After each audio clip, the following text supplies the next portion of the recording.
Welcome, Patreons, to part 2 of episode 12. More Degenerate art, please, with Sarah Jaffray. I'm really grateful for your support, and I hope this project brings some joy and hope and utility to your ears and to your works and days. And I'll just reiterate that my plan for these part 2s is to review and reflect a little beforehand on what I learned in part 1. And then I'll roll the rest of the conversation with my guest today. It's Sarah. But then I'll return with some further reflections. So what I took from the first part of my conversation with Sarah is the axiom that all art is political, not because it announces a position or endorses a party or a set of policies, but because it makes the invisible visible. In the era of Trump, she suggested, what has become truly transgressive is empathy itself. Art that asks us to slow down, to spend time, and to inhabit another person's experience runs directly against a culture organized around speed, distraction, and affective manipulation. Now, a central theme of the discussion was time. Sarah emphasized that art requires time to make and time to see. Process matters, and artists learn by experimenting, failing, and discovering what they are making only as they make it. And this is where her critique of AI becomes really, really poignant. AI-generated images bypass process, they eliminate surprise, they reduce art to an outcome to be accepted or deleted. And without uncertainty or discovery, there is no learning, there's no empathy, there's no transformation, there's only empty products optimized for speed and consumption. We then step back into European art history to trace how modern art became entangled with resistance to fascism, because after World War I, many artists recognized that realism, narrative, and beauty had been thoroughly conscripted by church, state, and empire. And in response, movements like Dadaism, Surrealism, and the new Objectivism explicitly rejected those forms. They embraced disorientation, subjectivity, and experimentation in order to make art that was useless to power and faithful instead to lived experience. This refusal is precisely why modern art became a target of fascist regimes. Artists such as Otto Dix and George Grosz were condemned for depicting disabled veterans, social decay, and moral responsibility, truths fascism could not tolerate.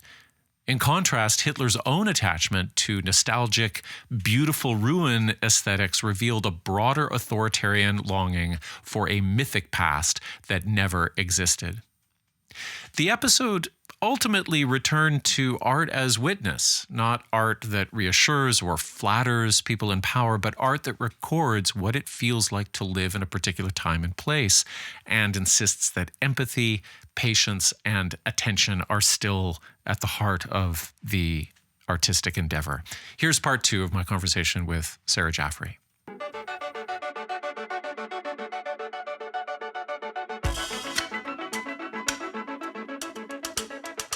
The fascist movement builds itself in part out of a kind of triumphalist victim complex emerging out of the First World War that is about the heroism of having survived despite your wounds.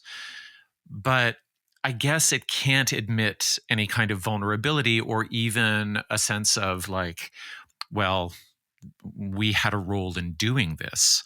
It has to maintain a kind of, we survived despite persecution. We survived the front, and then of course the humiliation of Versailles, but we are still intact. You couldn't be disabled in this society, I suppose. Yeah, that was what it was. Well, they have their slogan called "The Enemy Within." Yeah. So it wasn't them who did it; it was someone from within. They tended to blame the Jews, but they also blamed other people, the communists or whoever. The enemy within is who caused the damnation, and so they want to clean up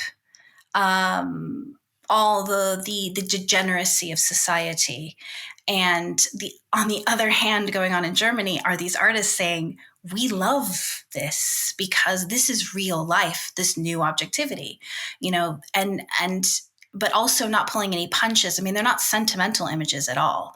But yes, exactly that is like, this fake nostalgia for heroism is what the Nazis and fascists are all based upon. I think we'd be remiss to ignore the fact that Hitler's trying to make it as a painter himself. And my understanding is, I don't think I've seen any of them. I don't know if they're extant or not, but my understanding is that he's doing watercolored landscapes primarily. And that's not necessarily in the sort of heroic or triumphalist vein that I would expect to come from the guy who goes on to hire Leni Riefenstahl to make his sort of images for the Reich. But was he trying to, in his art, do you think, offer a sense of like, I don't know, pastoral peace or restoration for a wounded nation or something like that? Absolutely. I mean, there's a whole genre of 19th century painting that he picks up on. It's called the beautiful ruin. The beautiful ruin. The beautiful ruin. Okay. That's very fascist too. It is. That's them. They invented it. They wanted their architecture, so with Albert Speer, to ruin beautifully. And so what many of his paintings are sort of decayed, like a decayed arena. Okay. And then like next to a modern building. They're still extant, and they're hard to find online to share with people, but they're just basically look like exactly that. They're some of them are oil paintings, some of them are watercolors, but they're this very kind of nostalgic 19th century architecture, beautiful ruin kind of thing. There's always kind of a mistaken historical impulse to overly psychologize somebody like this, but it seems very pertinent that his response or the regime's response to degenerate art comes from a very personal place, that somehow what he poured his own attention into was exactly what was derided and mocked and, really just sort of trashed by this generation of artists that was saying, no, we have to do something else. We actually have to show the world as it is. Yeah. And that's, again, this going back to what art is for, right? The art was for these kind of powerful old systems, ancien regime kind of things. And these artists are saying, no, that's not the way the world is anymore, or that's not the way that we want to make the world. And so I still see people holding on to this notion of there is a good kind of art, and that is what is going to raise our society up. This kind of art, there's a lot of it in architecture, so much in architecture. And yeah, Hitler, he writes about it in Mein Kampf, which is such a boring book, but it's in, again, I don't want to overly psychologize, too many documentaries about him make him seem more fascinating than he actually was. But he tried to go into the Austrian Academy of Painting, and he was rejected. At the same time, you have people like Gustav Klimt and Egon Schiele making what is incredibly modern and provocative art. And that's kind of what was there and what people wanted and was very timely. And he's still locked in this 19th century beautiful ruin. And it's not very good painting either. He's not very technically skilled. So it's but I still think it's not simply just personal about him, but it's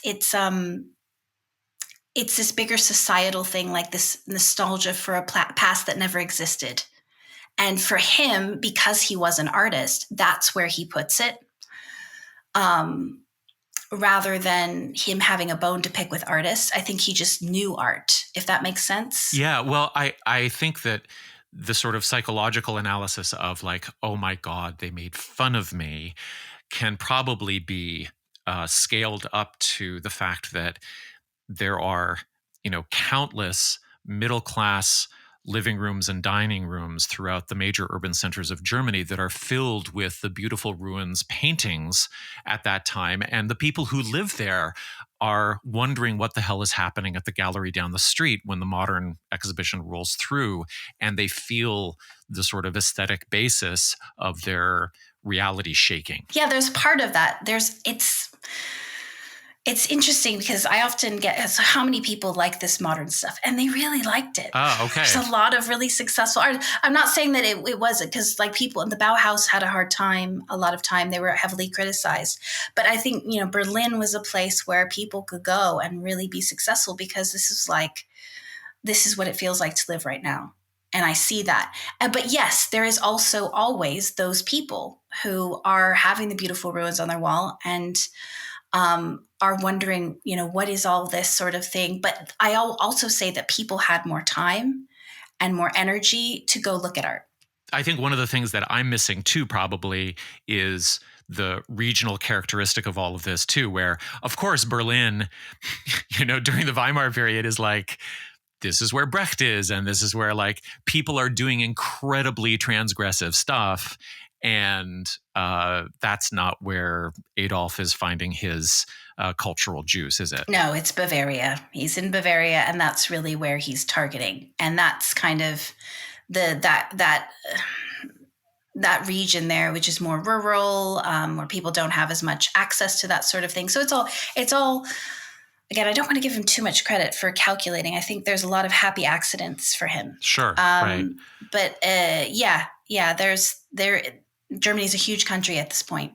Massive. But many of the artists who were in the cities, like especially Cologne and Berlin, were incredibly successful being transgressive as they were. So there are a bunch of very popular social accounts on X and Instagram and TikTok these days that pretty much agree with the beautiful ruins take on art. They pretty much agree with Adolf's whole sort of aesthetic imagination. What do these accounts do? Why are they doing it? And how can we spot them? Why are they doing it is a tricky one. I'll have to think about that one, but how you spot them is quite easy. They usually have some sort of classical statue as their profile pic. Right. Okay. Or like a Renaissance image. And they bemoan the lack of artistic skill.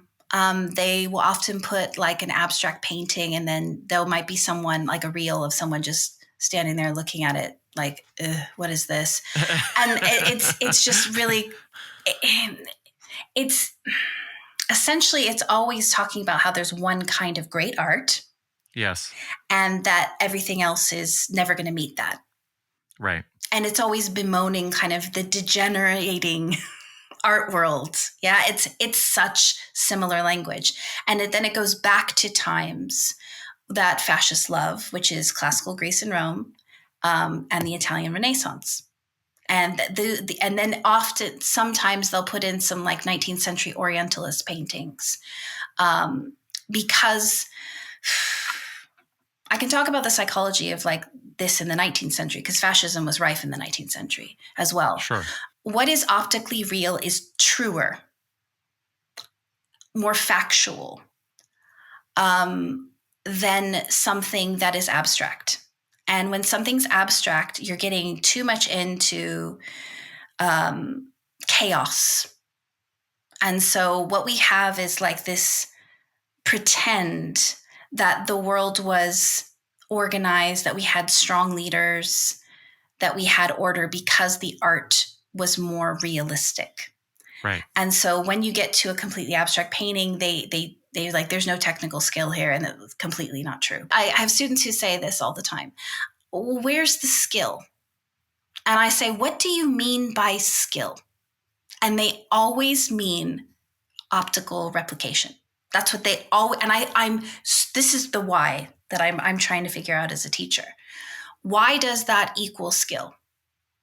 Because you have certain abstract painters like Rothko who are masters at making paint glow in different kinds of light. That's a skill. Yeah, and just for anybody who has ever tried to do anything like that, because you think that somehow that would be a nice way to start your art career or something like that, there is no way of faking that. There's no way of pretending to sort of, I'm going to do some color blocks and they'll be sort of like blurry at the edges and they'll be variegated or whatever. There's no way of doing that. No. Easily. No. Again, we have the sliding scale of like what is good and correct. Yeah. And I strongly believe it was formed in the 1930s. And I don't, want to tell everyone they're a fascist but they honestly, this kind of obsession we have with optical reality trickles down into our education system. It's the way that artists are taught at school. And you're always telling people that this is like replicating what's in front of you is more truthful and therefore the art is more useful. It's just that's what these accounts are often telling us. So but it's never replicating what's in front of them. No, it's not. It's not about optical replication. It's usually about idealization. Mm-hmm. I'm going to make a leap here, and I'm wondering whether the why they're doing it, why they're making this explicit argument that optical replication actually is truer, or it's more based in reality, is that it allows them to express essentialized values around things like what is the human form? Maybe more specifically, what is the female human form? How are women exactly supposed to look? How are men exactly supposed to look? And if they don't, then what has happened, right?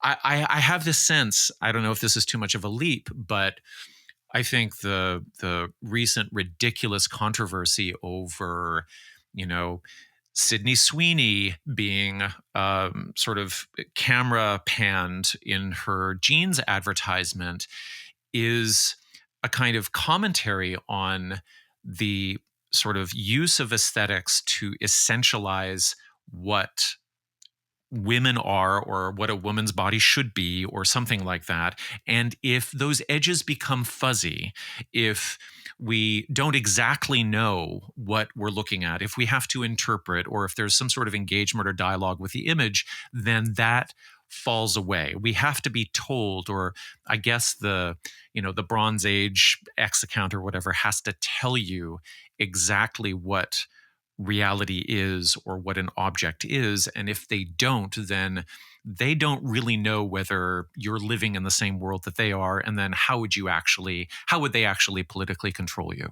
Yeah, no, I think that's exactly it. Is like it goes down to, what is beautiful and what is beauty is goodness. And that's kind of this very institutional control. Beauty is goodness. Set the standard. There is a type of beauty, and this is what it is. And that's what art history is based upon that. I mean, the very first art historian in the 1750s was writing about how classical Greece was, if we want to be great, we have to imitate the Greeks. And he made this massive essay on how beautiful Greek men's bodies were. And he had no knowledge of like Greece itself. He just based what he knew on the beauty he saw. And he's assuming that they're making photorealistic sculptures of Greek people then, but there's no evidence for that. No, none. Right. None. Well, we know that they were making idealized forms because if you look at Greek vases, there's people with, unidealized bodies and vomiting and right.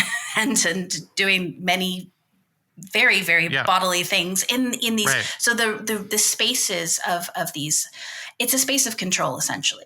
The pottery, if you have some more sort of, realistic representations of people, we're also talking about the money and class differences involved in various types of art production and what gets preserved versus what doesn't. So the statues that hang around in the Pantheon or whatever are going to be institutionally protected, and we come to somehow mistakenly feel that they represent human bodily forms of that period, but actually the pots have all been broken. That where the paintings of like the regular dudes hanging around are in full display. Is that fair? Absolutely. That's what art history is. Art history is, again, holding power to account. Exactly that. When you preserve something, you are deciding that it is important for people to remember. And that usually the people who get to choose what is remembered are the people in power. And so that's again, this kind of artists in the 20th century have more power than they did in previous centuries individually. So what the Nazis and the fascists are trying to do is wrest power away from them and say, no, this is correct art. This is our visual culture. This is our visual language. It's the same thing that Trump is doing with all the eagles. And I've never seen so many eagles and flags. And I'm thinking, I mean, I know that's always been there, but I haven't seen them in so many numbers of right. Like, it just, and so, yeah, you're taking control of the wider visual culture, and you're asserting that, yes, the Sydney Sweeney, the Eagles, all that's what we're going to do.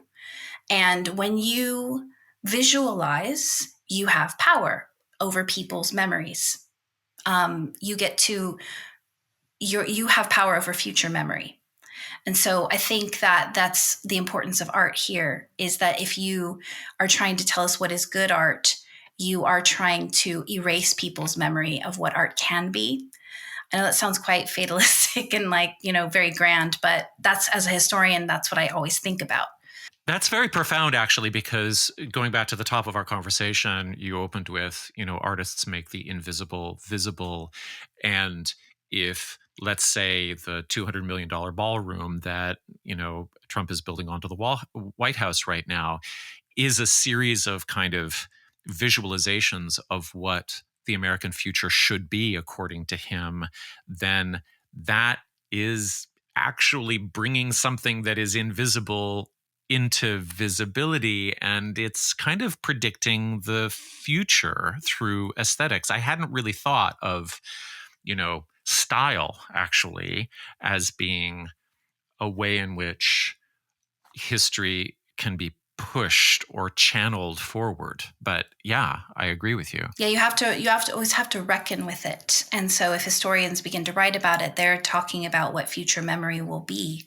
And so you make something, it's going to be talked about and thought about. And interestingly enough, and I've forgotten her name, but the woman who's in charge of Project Esther, the next Project 2025, is an art historian. Oh my God, you're kidding. Who wrote a book about the 10 most important things. And of course, you've got the David, and you have the classical Greek. Yeah. So art is very, it's always served power. And one of the things is that modern artists don't serve power, which is why I think they're vulnerable. They're weak. They're too woke. They're too sensitive, and people want to see the strong glorification, or at least these accounts do. I don't think most people do. I think most people respond to Rothko's in positive ways. But I still think that, what we continually put out there, and if, there's an attempt to say, no, that's bad, this is good, this is eternal. It's not. It makes me want to look on Mamdani's campaign and see if he's got a job opening for art historian and whether or not you want to apply. Yeah, I think people don't really realize how important art history is, because, they think art is just just artists enjoying themselves, but it's serious historical documents. Yeah. Rounding up and turning to young people again, I think most baby anti-fascists know a lot of stuff about art already. I think they know that it can reveal the world through new political lenses. I think they know that it can break patterns of cultural indoctrination. I think they know that it can offer the vision of a world apart from capitalism. I want to know from you who you think young people should best learn from these days, and how can they best nurture all of those values? I always go back to who inspired me, which are the Surrealists in the 1920s. They were a group of artists, not perfect, not heroes, never want to glorify people. They're human beings, so they made mistakes. But they genuinely believed that the response to an insane world was to be insane. And that was not the wrong way to be. And They experimented with materials. They created a community of people, hundreds, dozens of people that then became international, trying to dismantle power that they felt had stifled them, and freedom. That's all they cared about. That was in their manifesto, freedom. So what does that mean? It means just play, experiment, make art. Don't worry about correctness. Don't worry about who's going to purchase it. And so these are the people that really inspire me. And then where it goes from there it goes to Mexico most profoundly, and a lot of women artists from the Surrealist movement who felt liberated by the gender norms that the Surrealists tried to dissolve. So we see a lot of early feminism emerging out of the Surrealist movement. And in the United States, particularly the Harlem Renaissance artists, in particular, Elizabeth Catlett. If you don't know, go look her up. She's incredible, political. She made the very first series of images about Black women's lives in the United States in the 40s. Jacob Lawrence as well. Jacob Lawrence is a gift of an artist who tells us real American history. Because again, history is memory. So if they want to get rid of the memory, they can, burn their books. It's really hard to burn an artwork. Okay. And so in these places, we can really look at these artists who were living in this time of great transition and learn from them. And for a contemporary artist, I think Kara Walker is extraordinary and does a lot of historical research. And her works are darkly funny, but also give us the scope of how we arrived at where we are today. So there's a lot of amazing artists who are very, very political, who are inspirational. Sarah Jaffray, thank you so much for joining us here on Antifascist Dad. It's been fantastic. Oh, thank you very much, Matthew, for having me.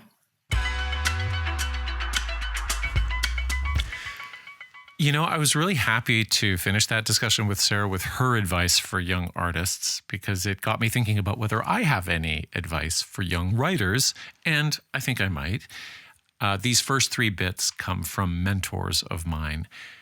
Now, I referenced the first in our discussion. This was when I was 17. I went to an alternative high school here in Toronto called Seed, which in the late 1980s was just packed full of punk and grunge and goth kids.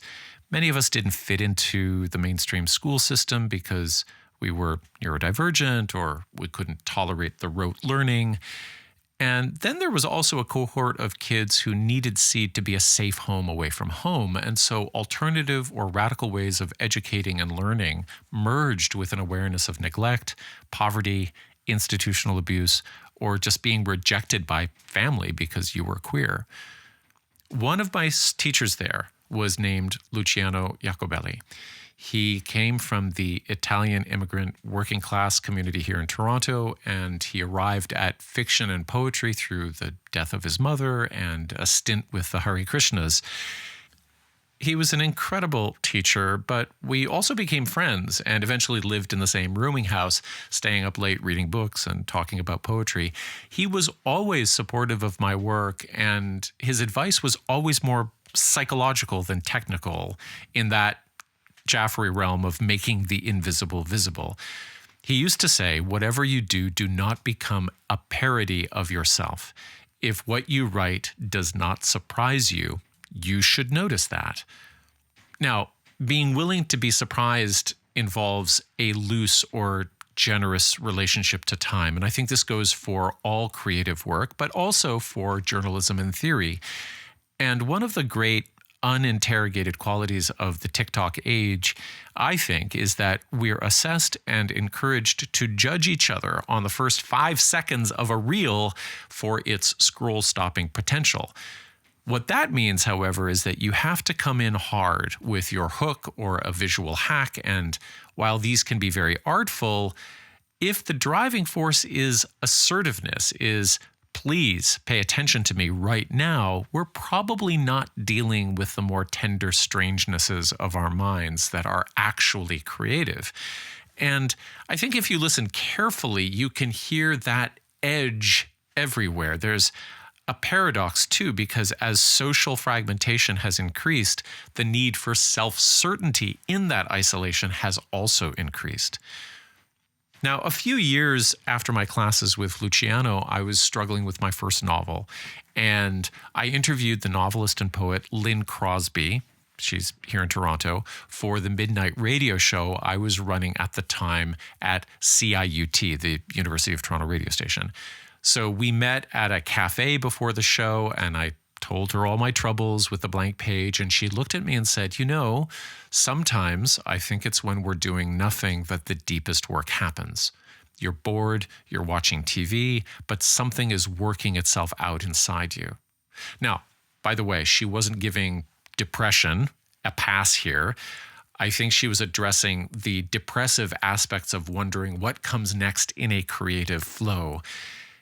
It also helped that she was part of an emerging community at that time, this is the 90s now, that was very open about mental health challenges. There was a tendency to draw on depression and anxiety as a kind of aesthetic mine. And as Sarah Jaffray pointed out, that goes back as a popular movement to at least the end of the First World War. But there are liabilities to that, because I remember I had one very good writing friend who said, "You know, if I go to therapy, I won't be interesting anymore." Now, I'm going a little bit out of order here, but I want to go next to my second year at U of T, where I fell in with a creative writing group that met at a little cafe every month. And at the time, it was run by a guy named Stephen Pender, who's now a literature prof at University of Windsor. He'd also been a TA of mine and not terribly impressed with my essays, I think. But he was the first serious Marxist thinker I had met and really talked to at any length. And he took me aside one evening at the cafe after I'd read some of my poems for the group, and he asked me whether I was writing for myself or for others. And nobody had asked me that. I'd never thought of it. And he went on to say that basically, in his opinion, the best use of poetry and fiction was to see and respond to power from the suffering it causes, to decrease alienation and to nurture solidarity amongst the readership. And I think this was incredibly unique and provocative for me at the time, because there were many postmodern influences floating around or in the water we were swimming in that held that type of explicit political intentionality with a kind of irony or at least suspicion. Now, the last one for now is that every writer or creator is going to go through some kind of seemingly insurmountable challenge. Mental health issues, loss of employment, death in the family, childbirth, new parenthood, economic collapse in the broader culture. My version of this was a long period of depression in which I was socially vulnerable and I got drawn into 2 successive cults. Now, the religions involved gave me a kind of unstable relief from my own inner life, but as with any heavy ideology that demands intellectual narrowness and fills your head up with jargon, it's very easy to lose contact with your inner voice. And what's weird is that you might not know that that's happened unless you start listening for it again and you notice that there's nothing there. And there was a paradox with the religious influences involved in these groups as well, because one of them was Buddhist, and a lot of the self-regulation techniques were about making your mind quiet or attempting to empty it out and then rest in that emptiness. Now, this is definitely helpful if you need to slow things down internally, but it's not so good if you need to connect with your values and passions and with other people. As I reintegrated into the non-cult world, I wondered for a while whether my own internal music had just been scrubbed away. There was something about the blank laptop screen that didn't help. It seemed to reinforce the blank sensation in my mind. So I got a large blank notebook and a pack of black rollerball pens, and I committed to 1 hour every day of writing by hand. But it really took off when I gave myself the added challenge of writing in cursive and not letting my pen leave the page. Now, I don't think that this was magic. I don't really believe in any kind of self-help magic. I think all of these little kind of techniques do something while you're trying them, but that activity interacts with your own renewed sense of effort or commitment, and maybe a bunch of other positive things that you're turning towards, including new communities that are engaged with and mutually supportive of your art or your creativity. But there was something about it, even if it was just a metaphor, about this material contact between my pen and the paper that helped restore a sense of contact within myself. Now, I think the access to that material experience might be a little less obvious as the digitization of the world is now almost complete, maybe a little less accessible. But you know what? There's an awful lot of maker culture on the rise too. If you're hanging out on TikTok or Instagram, you're going to see knitting clubs and woodworking clubs and people doing beading projects and all kinds of handiwork. I think the pen and paper will be available after the AI firms buy up all the RAM and we can't fix our computers anymore. And while I think that trauma can silence some internal voices forever, I also think that the inner voice can be stubborn and in hiding and waiting in silence to be called back out. Thanks for listening, everybody. Do take care of each other.